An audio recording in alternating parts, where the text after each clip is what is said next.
Well, ladies and gentlemen, I have been hard at work behind the scenes, making some phone calls to the people up at the North Pole, making sure that our NORAD Santa tracker is up and good to go.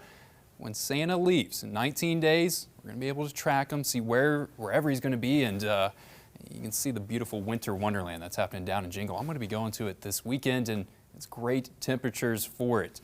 We're getting closer to Christmas, but we're not going to be getting Christmas time temperatures over the next couple days as we're going to start to get a warm up. Cold night tonight though, 35 degrees, and I think we can see those lows getting closer to that 30-degree mark, but not dipping into the teens. And we have been stuck with cold for so much of December. Wednesday was the nice day. That was kind of the exception. But besides that, temperatures have been trapped into the 40s. The 42 on Thursday, that was a high that happened at midnight. If you were outside at all yesterday afternoon, you know it wasn't 42.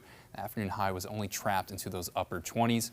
Getting nicer for this weekend. That's the good news, and also the weather is going to be staying fairly quiet, especially for Saturday. A little bit of a hiccup that could be coming in on Sunday, then we're going to get back to a quiet pattern, and we're getting this warmer temperatures that are going to start to flow in. Really, earlier in this week, we had this Arctic attack that's moving off into the east, allowing warmer winds and warmer weather to take its place, and it is going to be nice to enjoy the warmth for a couple days. If you have not put up Christmas decorations, great weekend for it, especially a great day for it Saturday. Plenty of sunshine. Could have some winds, a little bit breezy at times from the south. Get gusts up to 20 miles per hour, but generally nothing too bad. And it's hard to complain about that this late into the year. This is where things start to change. Once we get into Sunday, we have a lot of rainfall activity that's going to be happening over in Texas and in central Arkansas, and we're going to get hit with kind of a glancing blow of this rain as it passes through, and the time to see it is really Sunday afternoon.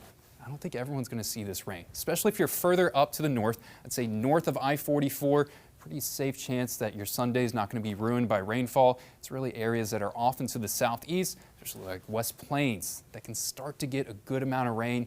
Maybe a quarter inch of rainfall could be coming your way. Totals really start to decrease the further and further up north that you get. I'd say here in Springfield, I'm put our range somewhere between 0 to maybe about 1/10 of an inch. Quarter to maybe 1/2 an inch on the heavier side of things, and is there a big chance of rain for this week?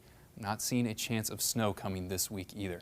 Temperatures for tomorrow, nice, close to the 60-degree mark. I think we can get into the 60s in northern Arkansas and along the state line, but here in Springfield, probably going to be landing up just short.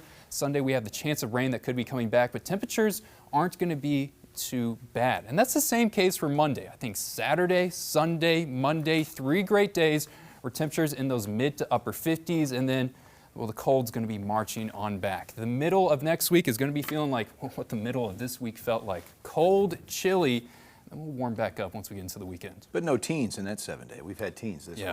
I don't think it's going to be as brutal as last week, but it's going to get back down to the point where you need that heavy coat again. We'll value those 50s when they hit this week. Nice. They're going to be very nice. In Kansas